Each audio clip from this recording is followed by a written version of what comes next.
My husband's family planned a surprise birthday party for him on my birthday weekend. When I brought it up, my sister-in-law said, "Well, he's more fun to celebrate anyway." My husband just shrugged and said, "We'll do something for you later." I blew out a candle alone that night over leftover pasta. A week later, I took a solo trip. When he texted, "Where are you?" I sent him a photo of me on a beach, holding a drink, with a caption that read, "Having more fun than anyone did last weekend." I never expected my birthday to end with me sitting alone in my kitchen, eating cold pasta, staring at a single candle I stuck in myself. No cake. No dinner out. No happy birthday song. Just me, alone. While my husband slept off a party that wasn't even for me. Let me take it from the top. My name's Maddie. I'm 38. I've been married to Chris for 6 years, and we live in Asheville, North Carolina. I work in marketing for a small outdoor gear company, and he manages a local hardware store. Chris is easygoing, laid back, always joking. People love him. I used to love that about him too. I think I still do. But it's gotten harder to ignore the fact that when things matter to me, they just don't seem to matter as much to him. His family is tight-knit. They all still live in or around Greensboro, his parents, his older sister Rachel, and his younger brother Nate. We see them more than I'd like to, if I'm being honest. Especially Rachel. She's loud, controlling, and clearly thinks I'm boring. She's told people I kill the vibe and that I'm too intense for Chris. He never corrects her. Still, I play nice. Every holiday, every cookout, every birthday. I smile, bring food, make small talk. Because that's what you do when you marry into a family like that. You blend in. You shrink yourself a little. Until there's nothing left to shrink. This year, my birthday fell on a Saturday. First time in years. I was actually excited. I told Chris weeks in advance that I wanted a quiet day with him, maybe brunch, a hike, then dinner somewhere nice. He said, "Yeah, I'll figure something out." That should have been my first red flag. The Monday before my birthday, I started getting weird texts from his mom and sister. From Rachel. "Hope you're free Saturday. Can't wait to celebrate Chris." From his mom. "Just checking what time you want everyone to show up Saturday." I stared at my phone. Wait, celebrate Chris? I walked into the living room and asked Chris, "Hey, what's going on this Saturday?" He looked up from the couch like he forgot something. Then smiled. "Oh yeah, the family's coming over. Rachel thought it'd be fun to do a surprise birthday party for me since everyone's free." I just stared at him. "On my birthday weekend?" He paused. "Well, yeah. I mean, your birthday's just a day, right? We can do something for you later." Later. I didn't say anything else. I just walked into the kitchen and opened a bottle of wine. I drank 2 glasses without eating. Then I sat on the edge of the bed in the dark, thinking about all the birthdays I'd planned for him. All the effort. The gifts. The cakes. The people I invited. He couldn't even give me one day. And now I had to clean the house for his damn party. Saturday came. My birthday. I woke up to nothing. No breakfast. No card. Not even a hug. Chris was too busy texting Rachel and Nate, checking the weather, setting up the grill. I helped clean the patio, strung lights on the fence, and laid out chips and dip. I told myself not to cry. I kept it together until Rachel walked in. She breezed through the door with a bag of balloons and a cake in her hands. She looked at me, smirked, and said, "Well, he's more fun to celebrate anyway." That did something to me. I laughed. Not because it was funny. It was just the only thing I could do to stop myself from throwing the damn cake in her face. The party went on for hours. Everyone laughed, drank, and sang happy birthday to him. I got one offhand, "Oh yeah, happy birthday to you too," from his mom.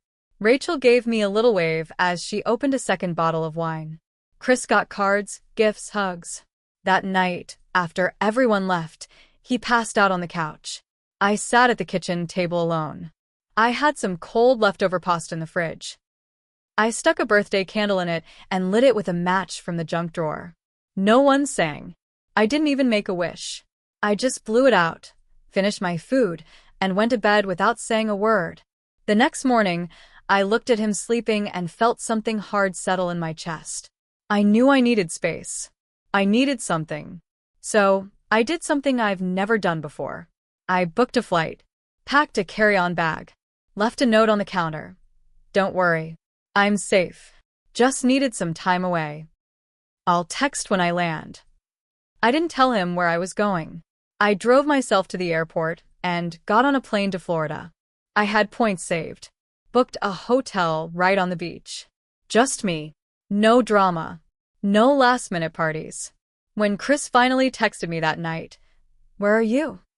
I was sitting on the sand with a drink in my hand, watching the sun dip into the water. I snapped a photo, sent it to him, and wrote, "Having more fun than anyone did last weekend."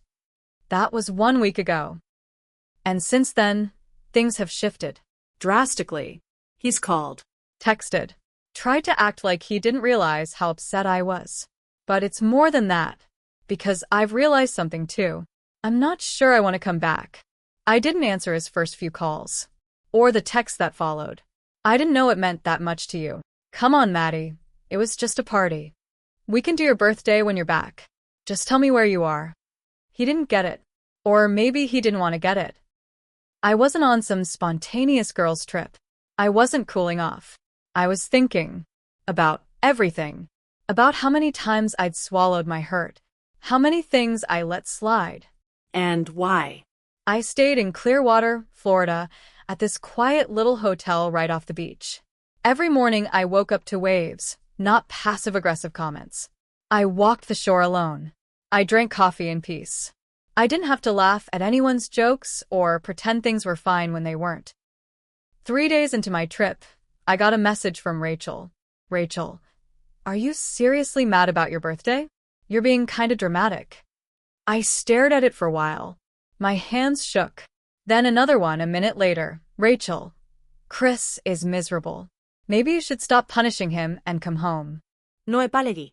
No accountability. Just more of the same crap I've been getting from her since day one. Like my pain was always just some inconvenience she had to brush off. I didn't answer her either. But then something happened. That night, around 8 p.m., there was a knock at my hotel door. I looked through the peephole, and my stomach dropped. Chris. I opened the door, and he stood there with this tired, pleading look on his face. "I drove 10 hours. I needed to see you." I stepped aside and let him in. He dropped his bag on the floor and sat at the small table in the room. He looked around like he didn't know what to say. "You really just left," he finally said. "I did," I said. "And I might not come back." That made him flinch. He leaned forward, his voice low. "Maddie, come on. It was 1 weekend. I didn't think it was that big a deal." "You didn't think," I said. "That's the problem. You never think when it's about me." He ran his hands through his hair. "What do you want me to say?" I paused, looked at him, then said the thing I'd been turning over in my head for days. "I want to know why I always come second. To your sister. To your plans. To whatever feels easier in a moment." He didn't answer. I pressed again. "Would you have let me throw a party for me on your birthday?" He looked up at me, and for the first time, I saw a flicker of something different. Not guilt, but anger. "That's not fair," he said. "You're twisting everything. My family just wanted to do something nice, and you turned it into a punishment." My heart stopped. A punishment. That's what he thought this was. Not a response. Not a boundary. But revenge. I stood up, grabbed my room key, and said, "I need some air." He didn't follow me. He just sat there. When I came back, hours later, he was asleep on the bed. Fully clothed, like he'd just given up mid-thought. I crawled into the other bed, stared at the ceiling, and tried to figure out what the hell I was going to do next. Because this wasn't just about a birthday anymore. It was about every little cut that led to me finally bleeding out. And Rachel? She wasn't done yet either. The next morning, I was up before Chris. I left the hotel room and walked to the beach again. I needed to breathe. The air felt cleaner here, like I could actually think. When I came back, he was packing. "I'll drive back today," he said quietly. "You can stay. I get it now." I messed up. I'm sorry. I nodded, but I didn't speak. After he left, I thought I'd feel relief. I didn't. Just more questions. That's when the message came. Not from Rachel this time. From Nate, Chris's younger brother. Nate, hey. I know things are weird, but I think you deserve to know something. He asked if I could talk. I agreed. He called me from his car, said he was on his lunch break and couldn't talk long. He didn't waste time. Rachel's always hated you because you made Chris change, Nate said. You grounded him. Got him to grow up. He stopped partying, stopped being the fun guy. She blames you for that. She thinks you took her best friend away. I didn't know what to say. She told me, back when you first got serious, that she was going to break you two up. Said she'd make him see what he's missing. I didn't think she was serious. I sat down slowly on the bed. Nate kept going. But she was. The party? She picked that weekend on purpose. She said, let's make it a real celebration. He needs to feel like himself again. Her words. I asked him why he was telling me this now. Because watching her smile while you stood there like you didn't exist. That was messed up. And because Chris isn't innocent either. He let it happen. I thanked him, hung up, and sat there in silence. Rachel never just did things. She planned. She pushed. And Chris let her. Again and again. Even when it hurt me. All those accidental comments. The way she'd always plan things without checking with me. The way Chris would laugh it off, like she was just being extra. It wasn't random. It was intentional. She wanted me gone. And now, she was going to find out what it felt like to be the one pushed out. I booked my flight home. I wasn't done yet. Final update. I came back and burned every bridge that needed burning when I got home. The house was spotless. That told me everything. Chris had cleaned it, maybe hoping it would fix something. But it was too late for that. I unpacked, showered, and sat in the kitchen. That same kitchen where I'd blown out a candle over pasta. I looked at that spot for a long time. Then I picked up my phone and started making calls. First one was to Rachel. She answered fast, fake sweet. Maddie. So glad you're back. I know what you did, I said flatly. Silence. I kept going. Nate told me. How you planned it. Why you picked that weekend. How you've hated me from the start. She finally laughed. Wow. Nate needs to learn when to shut up. You didn't win, I said. But you did show me exactly what I was dealing with. I hung up, blocked her number. Then I texted Chris. We need to talk. But not here. Meet me at the coffee shop downtown. 5 p.m. When he got there, he looked tired. Like he hadn't slept well since Florida. Good. I got right to it. I'm not doing this anymore, I said. I'm not fighting for space in your life. Not against your sister. Not against your laziness. I'm done. He looked stunned. You're leaving me? I already did, I said. You just didn't notice. He tried to defend himself. Said he never meant to hurt me. That he didn't know Rachel's real motives. That he was trying. I told him the truth. You weren't trying. You were coasting. And I'm not your soft place to land anymore. He looked away, jaw clenched. But he didn't argue. Because deep down he knew. He'd let it all happen. I stood up, slid a manila envelope across the table. Inside were the separation papers. Already signed. You don't have to read them now, I said. Just know this.